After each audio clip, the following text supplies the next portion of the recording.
Allahumma sholli ala sayyidina Muhammad. Ya Rabbi sholli alaihi wasallim. Allahumma sholli ala sayyidina Muhammad. Ya Rabbi sholli alaihi wasallim. Allahumma sholli ala sayyidina Muhammad.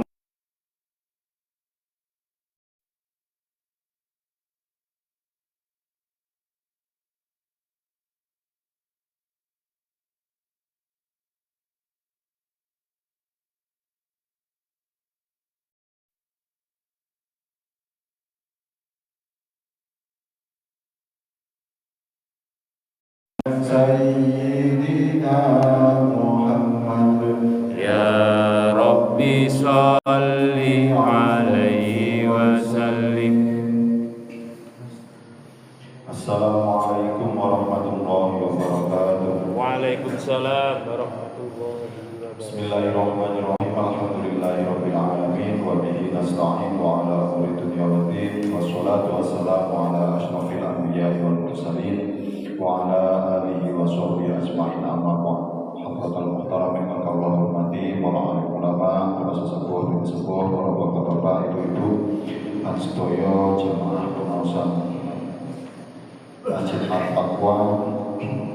Monggo sepinjak kita aturaken rasa puji syukur kita dhateng ngrasani Gusti Allah Subhanahu wa taala biqaulina alhamdulillahi rabbil alamin. Ingkang sampun paringaken kita sedaya rahmat kenikmatan kesehatan sehingga ing dalu punika kita saged mlempaken punika majelis kanthi keadaan sehat walafiat. Salawat serta salam dhateng kesupen kita aturaken dhateng junjungan besar kita Nabi Muhammad sallallahu alaihi wasallam. Allahumma sholli alaihi. Panutan kita sedaya Nabi ingkang kita ajeng-ajeng syafaatipun, Nabi ingkang mudahaken dhateng kita sedaya dalam ingkang bener inggih punika dalam arupi ajaran agama Islam. Langsung mawon sadurunge kita mulai kita tawasul riyin. Lahir Rasulullah Sayyidina Muhammad sallallahu alaihi wasallam wa ala alihi wa sahbihi wa dzurriyyatihi wa ali baitihi wa jami'il muslimin wa tabi'in wa syahadatin sunniyin wa tabi'in wa tabi'in lahu bi sadaqati wa jamil malaikatil karami wa nafa'atul bi barakatihim wa karamatihim wa syafa'atihim sya'irillahi lana wa lahumul fatihah. A'udzu billahi minasy syaithanir rajim. Bismillahirrahmanirrahim.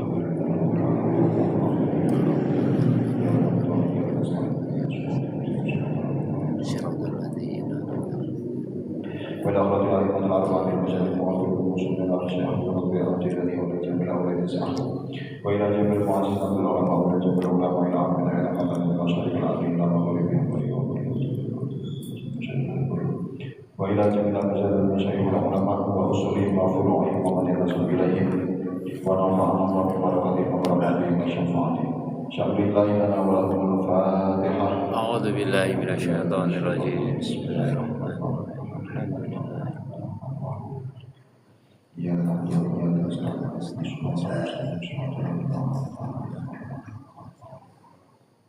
وإلى أخرج أربعين وأربعين وأربعين وأربعين مشايخنا ودربنا وجميع المسلمين والمسلمات والمؤمنين والمؤمنات الأحياء منهم والأموات من أمة سيدنا محمد.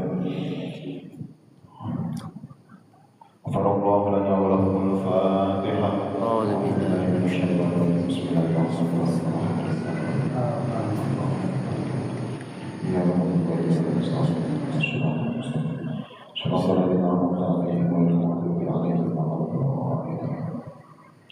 Bismillahirrahmanirrahim. Kita lanjutkan surat Al-Baqarah ayat 198. A'udzubillahi minasyaitonirrajim. Bismillahirrahmanirrahim.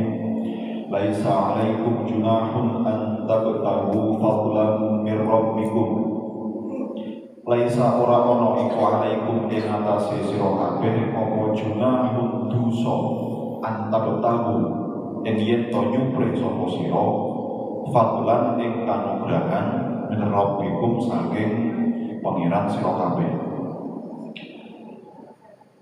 Fa idza afattum mongko ing dalem nalikane padha bubaran sapa sira kabeh min arafatin saking Arafah.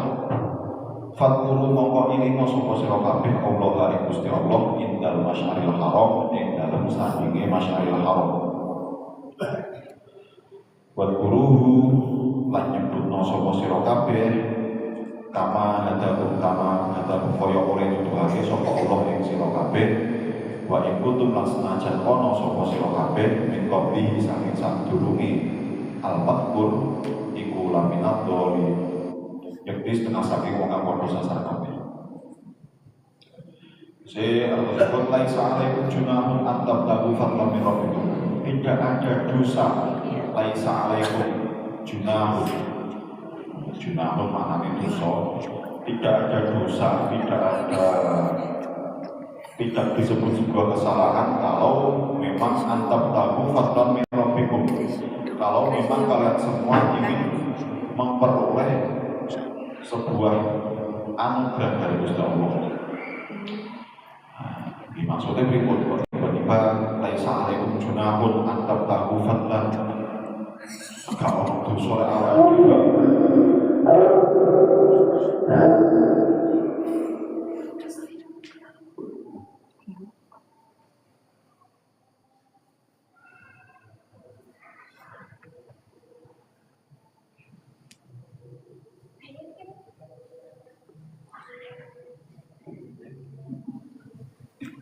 Tidak ada dosa kalau kamu ingin mencari fadlan, bunturaan, anugerah dari Gusti Allah. Maksudnya berikut, ini ada asbabun nuzul dari ayat ini.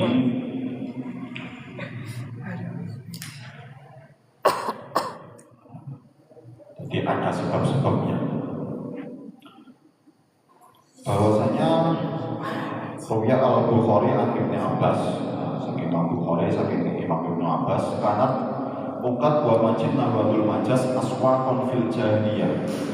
Jadi zaman jahiliyah ini, tidak zaman jahiliyah, zaman yang akeh wong bodoh, zaman Islam derek menyebar. Nah, jadi ada beberapa pasar yang bernama Ukat, Majinah, dan Dul Majas. Ukas, Majinah, dan Dul Majas. Nah, memang mereka itu biasanya wong jahiliyah setiap musim pas pasaran, pas wae usume wong dagang itu biasanya dodolan pasar mriku. Nah, apa malih lek pas wae musim haji ketika sudah Islam sudah mulai menyebar. Nah, otomatis jenenge wong dagang, wong jiwane wong dagang lek ono mangsa pasar ketok ono pembeli nih, ketok ono calon pembeli nih, meski lumayan tinggi berdagang. Nah, yang akhirnya mereka menganggap bahwasanya pas wayahe musim haji, wayahe wong ibadah kok si jini malah gak ibadah, malah dagang, malah golek duit. Nah, maka dijawablah oleh Gusti Allah dengan ayat ini, laisa alaikum junahun an tabtagu fadlan min rabbikum. Maksudnya fiti jalal fil haji nazala rodan fi karohatihim dalim. Karena memang ada sebagian orang yang tidak menyukai perbuatan seseorang yang melakukan perdagangan ketika pas waktunya ibadah haji. Jadi maka dikasih kejelasan oleh Gusti Allah bahwasanya pas wae musim haji, lek arep menyisang ngiras-ngirus, menyisang arep berdagang, arep nyambut gawe terus kok napa-napa. Terus batasannya bagaimana? Ayu fala ba'sa bitijarah bil haji idza kanat la tashghuluhu an af'alihi. Sing penting ketika orang itu misalkan wah lumayan iki pas wae musim haji, jelas akeh wong lumpuh. Misalkan aku budal haji menyisang bawa barang. Tak dodolan ning kono, menawa sing gelem sing tuku. Menawa lek karo wong luar regane iso luwih larang. Biasanya akeh wong apian tuku regane 20.000 duwite 50.000 gak usah susuk gak apa-apa. rasanya orang berdagang ketika haji, ketika fala ba'sa bi'tijarah bil haji, ketika memang tidak ada sesuatu yang membahayakan, atau idza kana la tashghuluhu an af'alihi, ketika memang ibadah haji itu tidak terganggu oleh berdagangnya orang tersebut. Di sepenting ngoten. Jadi ini pas wayahe ibadah dan ibadah, misalkan pas jam sakmene wayahe tawaf itu wis mari liyane padha lereng, wonge misalkan lumayan iki ana waktu sak jam, jek ana waktu 2 jam iki berdagang, itu tidak masalah. Karena kalau sudah seperti itu tidak akan mengganggu ritual ibadah hajinya. Lah terus ganjarannya berikut, misalkan wong kok memilih yang seperti itu. Wa talafa hal al-ijarah tak khusus sawabal haji Allah. Jadi ini wonten perbedaan. Nah terus musim haji setahun bisa kok malah tinggi dagang ekonomi misalnya. Terus ganjaran haji tetap oleh ganjaran apa? Enggak. Tetap oleh ganjaran apa ganjarannya rada berkurang. Kalau batu ikan atijarah al-akbar hamdu sakota al-fardu anhu alaisa sawabu kamatlah qasdalahu ilal haji. Nah, kalau memang misalkan memang dari hatinya dia jiwa berdagangnya sangat kuat, yang akhirnya sampai keinginan untuk berdagang itu mengalahkan keinginan dia untuk melakukan ibadah haji, maka sakota al-fardu walaisa sawabu, maka dia tidak akan mendapatkan pahalanya dan bahkan gugur kewajibannya. Itu berarti gitu. Jadi mek koyo wong mek arep berangkat haji wae musim haji, ternyata jiwa berdagangnya lebih besar daripada melakukan ibadahnya, maka dia tidak akan mendapatkan pahala. Jadi kalau budal meskipun makin melakukan ibadah haji, karena niatnya, karena keinginannya berdagang itu lebih besar, maka yang didapatkan ya juga istilahnya ganjaran haji kalau konten-kontennya paling kayak sing dihitung kayak niat haji nih kok. Oh jelas wong ini budal teko omah memang niatnya apik, niat haji terus. Wa idza stawa al-amrani fala yaqul wala yaqul. Lah kalau memang lek dikira-kira wonge budal haji kalau berdagang, lek ditimbang-timbang niatnya podo, niatnya sama, kadarnya sama, maka dia tidak dihinakan, wis pokoknya podo lah. Yo gak dielep, yo gak diapi-api, yo gak dielek-elek, wis standar umume manungsa. Mek ditimbang-timbangan kok. Nah, wa ikanat atijarah tab'an lil haji. Nah, kalau memang berdagangnya dia itu karena tab'an lil haji, jadi memang prioritas utama di sana dia itu memang berhaji, melakukan ibadah haji, terus kok dalam misalkan wis mari ibadah haji, apa wis dilakoni tenanan, terus dia mumpung ana kesempatan terus dia berdagang, maka faqad haza khairat dunya wal akhirah, maka dia akan memperoleh kebaikan dunia dan akhirat, karena memang tadi di awal disebutkan laisa alaikum junahun an tabtagu fadlan min rabbikum, dengan syarat la tasbuluhu an af'alihi, berdagangnya dia tidak sampai mengganggu, membebani ibadah hajinya. Jadi oleh ganjaran double ya, wong nyambung gawe boleh nafkah yo termasuk ibadah, haji yo ibadah, ganjarannya double-double, tidak akan memperoleh kebaikan dunia dan akhirat. Karena kan memang misalkan awal dewe kita itu orang Indonesia, memang kan kadang misalkan kita punya teman yang ada di sana, kadang kan kesempatan misalkan dari teman saya sendiri kan ada wayai musim, dia itu dapat umroh gratis. Karena memang ada temennya yang memang sudah di sana. Lah jenenge wong niku nggih ngapunten. ngerti koncone arep berangkat umroh, berangkat ke Mekah. Niku koncone sing ke Mekah enten sing titip rokok sak selop. Titip rokok. Rokok misalkan teng mriki rokok gudang garam misalkan. Penak golekane, lah teng mriko kan angel golekane. Iki lek konangan kok ora oleh iki. Nek pesawat nek biaya cukai malah urusan iki. Nah, untuk misalkan atau harga rokok sendiri di luar negeri itu memang harganya lebih mahal daripada di Indonesia. Makanya mumpung ono koncone sing arep berangkat, aku titip gawa sak slop atau orang slop ae. Terus nek kene kok tak bakeni wis. Misalkan di sini harganya 30.000, nek kono kok iso dadi 35. Kan lumayan. Jenenge awak dhewe kan kok biasa kabeh, lumayan iki. Sak slop bagi 50.000, nggawa 10 slop, sak bal wis bagi 500 kapan maneh. Lumayan kok bagi-bagine kena digawe apa boleh oleh-oleh misalnya. Ya kan memang prakteknya seperti itu. Nah, kalau memang seperti itu tapi dia tidak sampai mengganggu ibadahnya misalkan atau yang lain jenenge wong Indonesia itu biasanya wong Kedirian biasanya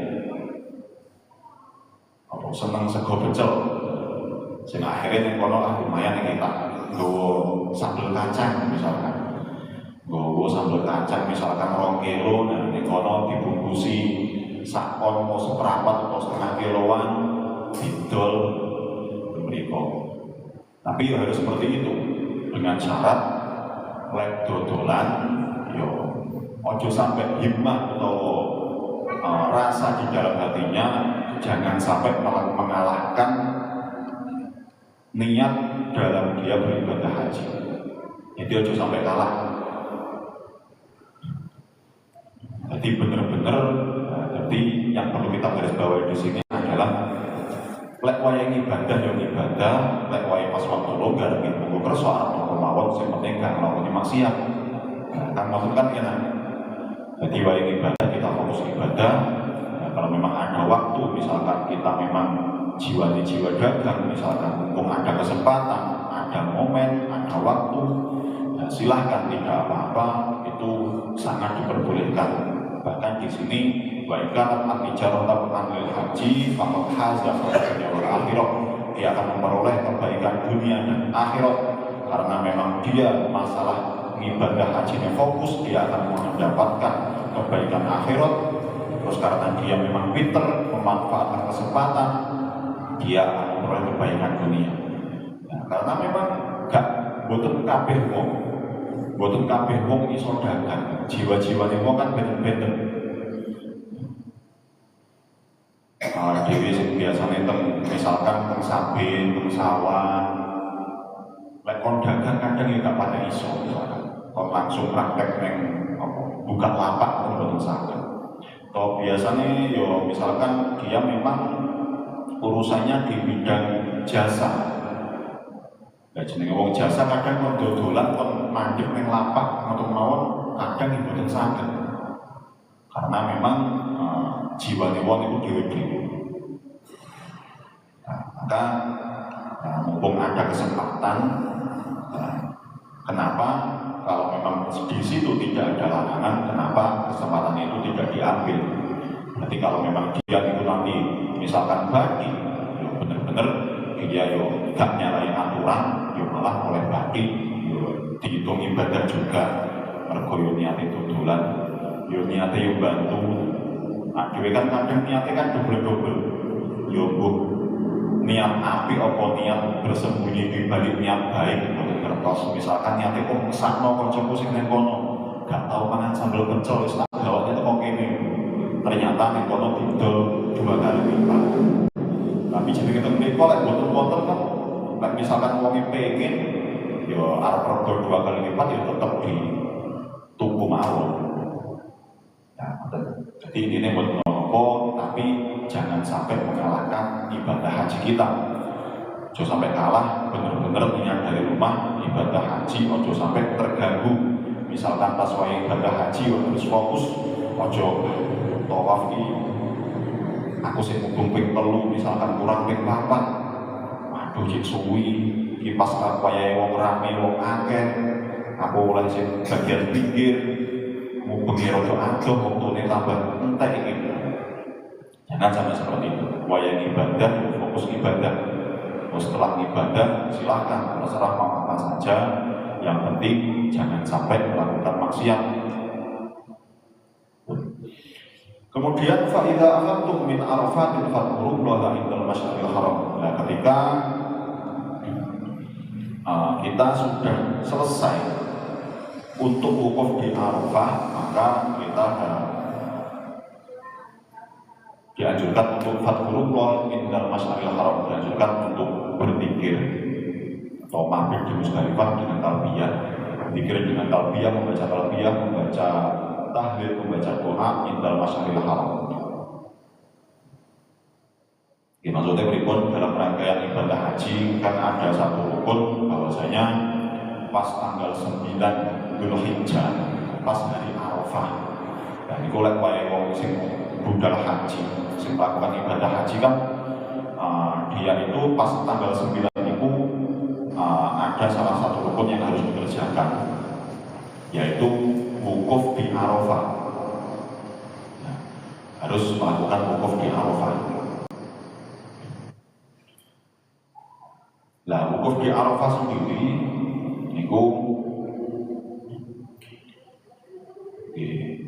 ya jelas kalau kita ngomongin khilaf atau perbedaan pendapat ulama pasti ada. Ya, kita langsung ambil sing wal afdal al wukuf inda sohrat al idham nada li annahu mawqufi Rasulillah. Nah, yang paling afdal ketika wukuf adalah jenenge wukuf itu kan mandek.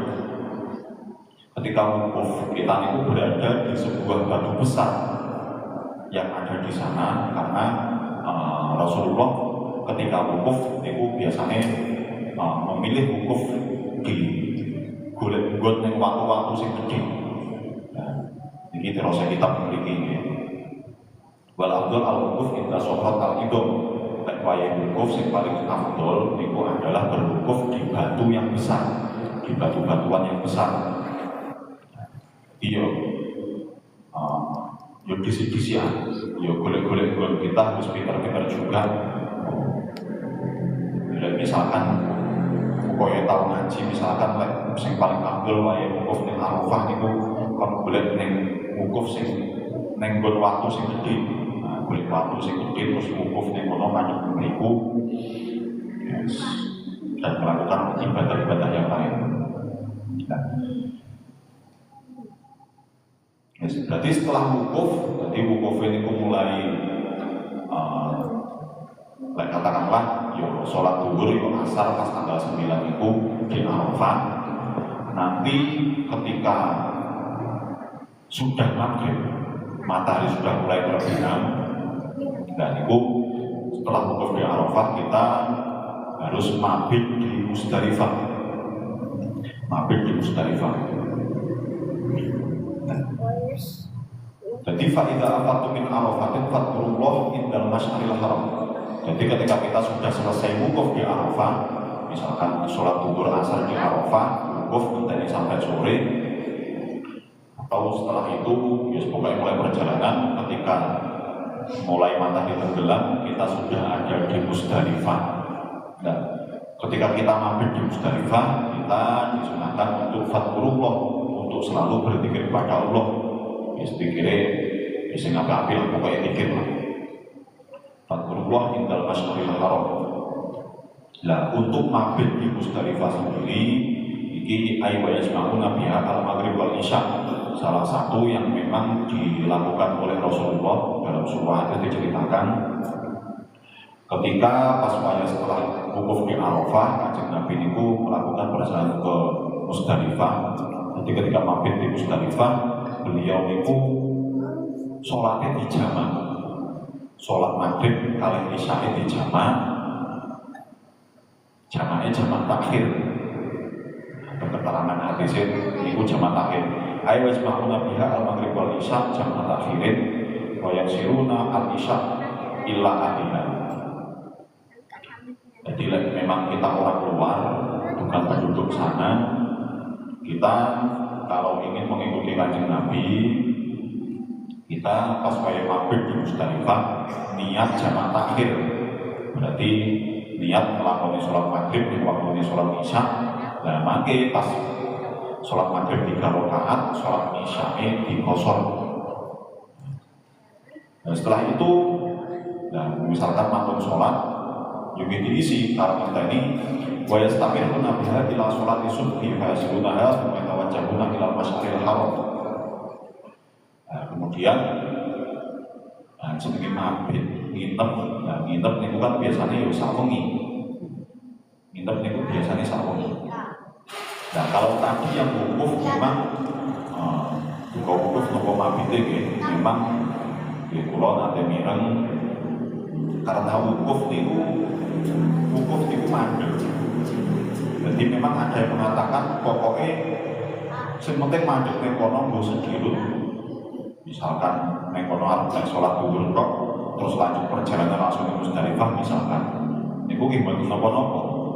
Karena yang dikatakan wukuf adalah pokoknya mandek. Nah, terus karena mabit, ke Musdalifah mabit. Nah, mabit itu biasanya sak wengi, biasanya sak wengi. Maka di sini sholat maghrib isya di jamak takhir, kemudian kita di sana berzikir kalau bareng-bareng, diisi karo zikir, sing apik maca tahlil, maca donga, karo ngenteni waktu subuh. Setelah sholat subuh, supaya tawajjahuna ilal masjidil haram fa yaqifuna bi ilal asfar. Jadi maksudnya indal masjidil haram karena Musdalifah ini masih termasuk tanah haram. Masih termasuk tanah haram, indal masjidil haram. Jadi kan lokasi ini tanah haram kan luas, termasuk Musdalifah ini. Nah, kita misalkan setelah sholat subuh, kita mulai melakukan perjalanan kita sampai ke pinggiran tanah haram, ke pinggiran Musdalifah. Nah, misalkan memiliki indal masjidil haram huwa jabalun fi ahli Musdalifah yuqalu lahu Ghazal. Karena setelah mampir di Musdalifah untuk mereka, jadi setelah sholat maghrib isya kemudian ngenteni sampai sholat subuh. Nah, setelah sholat subuh ini terus mulai perjalanan sampai ke pinggirannya untuk akhirnya Musdalifah. Kalau misalkan Musdalifah pergi terus rukun setelahnya, lokasi selanjutnya adalah di timur misalkan. Nah, jadi misalkan Adwib sampai terpucuk masjid, jadi sampai akhirnya Musdalifah. Di Masjidil Haram itu akhirnya Musdalifah. Jadi pinggirannya lah. Loh, kenapa seperti itu? Karena ada hadis wafil hadis annahu wa qafabiyat Allah wa yaqul hatta asfara jiddan. Jadi Kanjeng Nabi setelah melakukan rangkaian tadi maghrib, mantun sholat subuh, terus moro ke pinggiran, kemudian wukuf di sana. Jadi mandek riyin. Mari sholat subuh mandek riyin. Misalkan ke pinggirannya, misalkan Musdalifah itu tinggi, pinggirannya terpucuk masjid. Kanjeng Nabi mulai perjalanan terus mandek riyin ke pucuk masjid. Jadi sebelum keluar dari masjid mandek riyin. Di sana beliau waqafa bihi yaqulullah, wukuf berhenti sambil berzikir kepada Allah, sambil berdoa kepada Allah hatta asfara jiddan, sampai langit itu mulai terang. Jadi lagi selangite jenenge mantun subuh kan kadang alam itu langitnya tasik peteng. Jadi yang baik memiliki fayakifu nabi ilal asfar, ini langitnya cerah riyin. Mendapati langitnya cerah riyin baru melanjutkan perjalanan. Buat guru kama hadakum wa ikuntum min qablihi laminal dhalim. Dan berzikirlah kepada Allah seperti halnya Allah, dan ingatlah kepada Allah seperti halnya kama hadakum, sebagaimana Gusti Allah memberikan petunjuk pada kamu semua. Wa in kuntum min qablihi laminal dhalim, walaupun sebelumnya kamu semua adalah orang-orang yang tersesat semuanya, laminat boleh. Ini maksudnya berikut, intinya ini makin beberapa ayat setelahnya, intinya ngomongnya masalah pikir, tetap ada wadkuruhu wastaghfiruhu kafikrikum aba'akum aw asyadda dzikra kaminan nasi mayaqulu rabbana atina. Jadi intinya Gusti Allah niku ngiling ben bosen-bosen wong niku kan selalu berpikir mbok rupane pikir niku pikir secara kalbi, misalkan awak dhewe kon pikir jenenge pikrut iban iling ning Gusti Allah, bagaimana Gusti Allah niku sudah memberikan banyak ilmu, banyak petunjuk kepada kita semua. Atau misalkan zaman dulu wong ngerti apa-apa, atau zaman sekarang lah awak dhewe diberikan petunjuk, misalkan awak dhewe ket zaman cilik sampai gede misalkan gak ono rasa pengen misalkan haji, kewajiban haji hanya 1 kali jika mampu misalkan. Nah, gede awal dhewe untuk melakukan ibadah haji bukan kadang bahkan sampai tua pun kita kadang kurang, karena memang kita mikir-mikir sak bulan kok biayanya sampai akhirnya sekian juta dan lain sebagainya. Kadang kita itu menunggu memang kenyataannya kita itu memang menunggu mempunyai sangu yang banyak dulu, uang yang banyak dulu, baru kita berangkat haji. Nah, tapi sebelum itu kan kita harus punya niat atau kosdu, niat di dalam hati kita atau azam, tekad yang sangat tinggi di dalam hati kita untuk melakukan ibadah haji tersebut. Nah, untuk kita mempunyai azam, kosdu, kosdu itu kesengajaan, azam itu tekad yang lebih lagi. Ini kan pasti bukan tidak lain karena memang hati kita digerakkan oleh Gusti Allah. Berarti kalau hati kita digerakkan, berarti kita termasuk orang-orang yang mendapatkan petunjuk. Dan sing akhirnya nopo kita menjadi lebih semangat dalam mencari harta agar bisa kita kumpulkan untuk berangkat haji. Ini kan salah satu yang harus kita ingat-ingat dengan bersyukur. Sing akhir aslinya awak dhewe gak piye aku wong biasa-biasa ae. Uripku yo begitu koyo kene iki. Gak duwe turangan, umpama duwe tabungan yo sithik.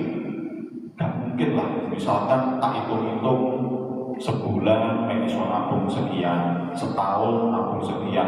Kayak tak hitung-hitung sampai misalkan umur khusus sampai misalkan 70, 80, 90 ya tetap gak nuntut. Dan kadang kita tidak punya azam yang tinggi untuk melakukan ibadah haji. Jadi ketika kita memang sudah bisa berusaha mengumpulkan mengumpulkan uang saku harta untuk melakukan ibadah haji, ya di situ kita sudah diberikan hidayah. Ya, seharusnya mulai dari situlah kita selalu berpikir, selalu mengingat Gusti Allah. Nah, dengan cara bersyukur kepada Gusti Allah. Ini runtutannya panjang. Ini yang artinya apa? Dengan kita mempunyai kosdu akhirnya mulai ngumpulnya sedikit-sedikit wonten dana talangan haji, sing akhirnya misalkan sudah lunas kita dapat kuota tahun depan misalkan bisa berangkat haji, sehingga akhirnya kita bisa manasik dulu dan ngerti cara ibadah haji berikut. Kan seperti itu. Nah, maka itulah yang harus selalu kita ingat-ingat, bagaimana proses kita untuk melaksanakan ibadah haji. Jadi boten cuma terus ade mari ibadah haji ya wis boten. Dadi yo intine mikir teng mriku niku nggih karo ngiling-ngiling lah, karo ta'amul, angan-angan sing positif lah, tapi ta'amul sing positif lah. Jadi oh ya Allah, alhamdulillah saya gak wis iso ning Arafah, wukuf ning Arafah. Saiki terus tanggal 10 aku iso mabit ning Musdalifah dan seterusnya. Kok iso padahal aku wong biasa, ternyata iso dikersani Gusti Allah, iso berangkat haji ibadah piye ngerti ternyata Arafah itu tempatnya seperti ini dan lain sebagainya, iso ngerti Makkah, Ka'bah dan sebagainya. Dan itu kan harus kita syukuri dengan selalu ingat, selalu berzikir secara hati kita, secara lisan kita. Secara hati kita yang kita harus selalu ingat kepada Gusti Allah, dan secara lisan kita yang kita mengisi zikir tersebut dengan segala macam wiritan, zikir-zikir yang baik, doa-doa yang baik yang memang sudah dianjurkan oleh Kanjeng Nabi, ulama-ulama dan semuanya.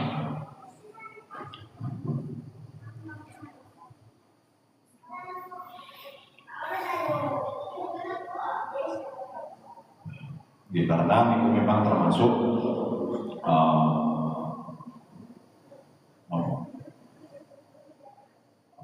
kita sebenarnya laminatul ayyaminatahina anil hadi, karena memang sebelumnya kita memang di zaman wong Quraisy, zaman wong durung Islamiyah, atau bahkan katakanlah niki masuk ke zaman kita sekarang, meskipun kita semua orang Islam, nyatanya kita termasuk orang-orang yang laminat dolim, masih termasuk orang-orang yang banyak tersesatnya. Ayyaminatahina anil hadi, anil huda, karena memang orang-orang kita termasuk orang-orang yang tersesat, termasuk orang-orang yang masih jauh dari hidayah, dari petunjuknya Gusti Allah. Maka dengan kita, ketika kita mendapatkan hidayah petunjuk dari Gusti Allah, entah bentuknya secara fisik kelihatan atau bahkan cuma secara azam atau secara kostum, bahkan sebuah bentuk keinginan saja, itu tetap harus kita syukuri. Faya nikmatnya juga asyukur alaiha, itu adalah sebuah bentuk kenikmatan yang wajib kita syukuri. Karena napa qala ta'ala fi maqami tiddatin ni'am, Allah itu memang sudah menyebutkan dalam Al-Quran masalah nikmat, masalah ngomongin nikmat lah, kita hitung-hitung nikmat, delok-delok nikmat itu koyo ma kunta tadri mal kitab wal iman. Awak dhewe kan mesti gak iso ngerti. Awak dhewe gak ngerti kalau awak dhewe maca kitab yo kadang yo gak paham. Walal iman, maca kitab yo kadang nek diwaca mawon gak ngerti artinya nopo, gak ngerti pemahamannya nopo, gak ngerti penjelasannya seperti nopo. Nah, yang kitab kita sendiri saja kita tidak tahu, walal iman, bahkan terhadap keimanan kita sendiri kadang kita juga tidak tahu bagaimana kadar sampai sekarang ini, mungkin kadar keimanan kita itu sudah sampai taraf mana, sudah setinggi apa taraf keimanan kita. Karena dia kan belum ngertos mengalir diri yo, pokoknya ngomong di ngapunten nih, lek guyone STMJ, sholat terus maksiat jalan. Terus yang penting sholat jalannya pokoknya ada sholat, insya Allah selamat wes. Sholat ibadah 5 waktu pokoknya sholat. Aku cik kelaru-kelaru gak apa-apa. Pokoknya supaya sholat ya sholat. Dan kita termasuk umat-umat yang STMJ, sholat terus maksiat jalan. Nah itu ya harus kita ta'amul, makanya di dalam hadis keterangan-keterangan kitab yang lain atau hadis biasanya misalkan ada weekend isu sampai awan sampai sore itu ada weekend kerja, nah bengi istirahat sebelum tidur kita angan-angan meriit, yo istilahnya muhasabah, delok ning awal dhewe dina iki mau aku nglakoni apa wae, wis nglakoni apik apa urung, sing tak lakoni wis bener apa durung, sing tak lakoni rugekne wong liya apa boten dan yang lain sebagainya. Karena itu bisa menjadi patokan agar hari besok kita itu menjadi lebih baik daripada hari sekarang. Nah, itu kan karena kita memang orang-orang yang masih berproses untuk menuju kebaikan. Masalah kita termasuk golongan yang STMJ, sholat terus maksiat jalan ya sudah pola, karena memang kita itu masih berproses untuk menjadi orang baik. Gak mungkin gak ono wong sing apik, sing paling apik gak mungkin awak dhewe kabeh proses menjadi orang yang lebih baik. Ya, kalau bisa kita harus bisa menjadi lebih baik hari ini, hari esok harus bisa lebih baik daripada hari ini.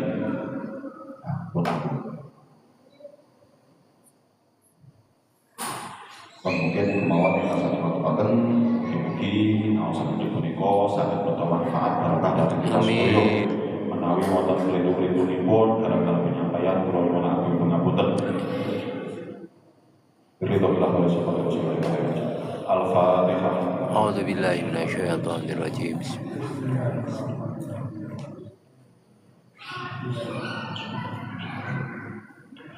Wassalamualaikum warahmatullahi wabarakatuh. Waalaikumsalam warahmatullahi wabarakatuh.